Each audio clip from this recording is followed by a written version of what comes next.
I read someone in the chat, maybe Onesta, I can't imagine who it was, said pitching doesn't really matter. Could have been Mav and Goose. Pitching doesn't really matter. At least the ownership for pitchers doesn't matter. Doesn't matter if they're 30% owned, 40% owned, 25%. Doesn't matter. And that's an interesting topic, because then there are some that ask, well, what do I do for pitchers? Should I use the same pitchers throughout? There's only 5 games, so there's not that many options, right? The top of the top is going to be the top by a significant margin, I feel, whether it's the top 2 or 3 pitchers. But the mid tier and the bottom tier is all spread out, right? And you don't know what to do really when you're running multiple lineups. So let's say today on DK I had 100 lineups, and out of those 100, 20 of them were my Doosan stacks. Out of those 20 Doosan stacks, what pitchers, or what should my exposures for pitchers look like? And it's a good question, because I don't think any of us have a definitive answer for it, you know? I don't know if it's, you know, what do I do with the 35% owned guy? Should I play him X amount?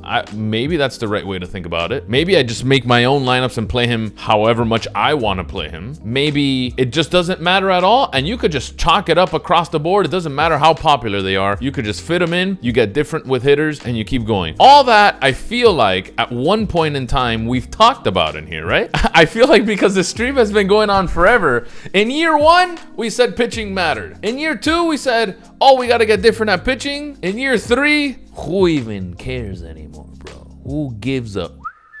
You know, so what is the right answer? I don't know what the right answer, so we can find out what the right answer. Of course, like always, I went to yesterday, the 12th slate, right? And I went to see some of the top lineups, not all the top lineups. By the way, if you haven't seen, you know, the clips I've been posting about Alex Martin, and there was another one in that same video we didn't get to go over, but JT Hayes, one of these players, these guys all of a sudden are destroying KBO. They're destroying KBO. So it feels like we're looking at the same lineups over and over. They just happen to be at the top over and over and over. So why not look at some of their lineups, some of the top performing lineups, and see what are they doing with pitching, right? What are they doing with pitching? Once it says guy one with 2 pitchers over 40% and a Doosan stack. False. Well, we'll get there. We can't just say one slate determines everything, right? Total ownership does matter once. I tend to agree with that statement a little bit more. And then KBO, Brandon says, KBO has a higher variance than MLB, so why not just play every pitcher? Well, does it have higher variance than MLB? I think they're kind of the same. I think they're kind of like the same, that they have a lot of variance. And again, for those that have a hard time understanding variance, just randomness. Randomness in the short term, randomness from day to day. Does MLB have more randomness than KBO?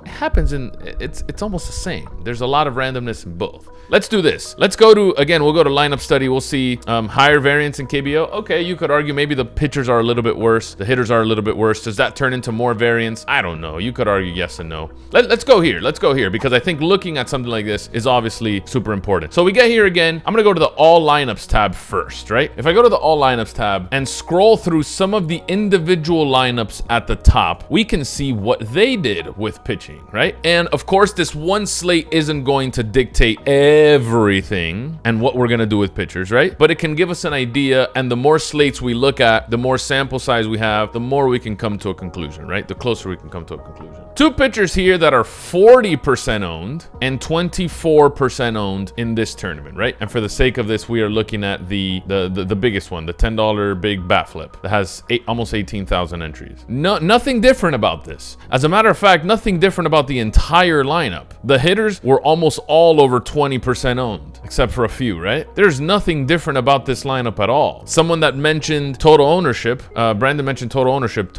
of 243. Does this slate dictate what we should do every day? I don't think so, but let's keep going. The second best lineup, which was also JT Hayes, the same 2 pitchers, so nothing changed. The batters changed, right? Couple more low-owned guys. Instead of 250 at ownership sum, we have 210. So he just got a little bit more different with his batters. This is a 3-3, not a 5-man stack like the first one was. If we go to the third best lineup, still have almost 2 40%ers right here. Did you have to get different at pitching? Probably not. And if you look at ownership sum again, this one had 250. Interesting. So far through 3 lineups, absolutely nothing different. You could argue it is Chalk City in here. This is our first one where we get to, this is our first lineup, and again, Alex Martin, right? This is our first one we get to that's like, okay, well, a 3%er in the pitching spot.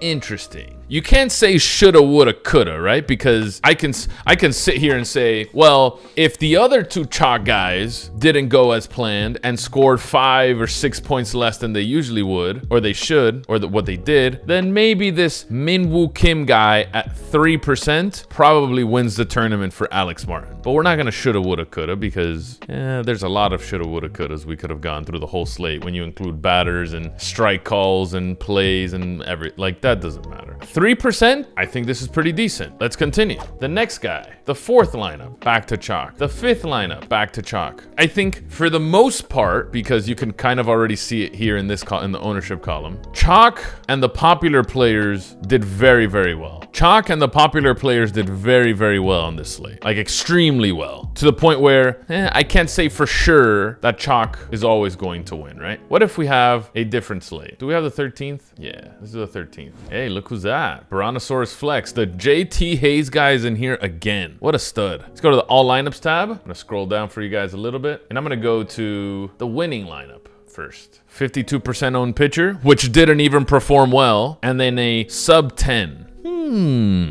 Bonnie. Don't be insecure, girl. Own that ponytail. In this case, own that low-owned pitcher, baby. I like this. Keep going. Woo! Same guy, 10%er right here. The 47%er, he did okay. He did good. 3% Buchanan. Ooh! Damn. I like this.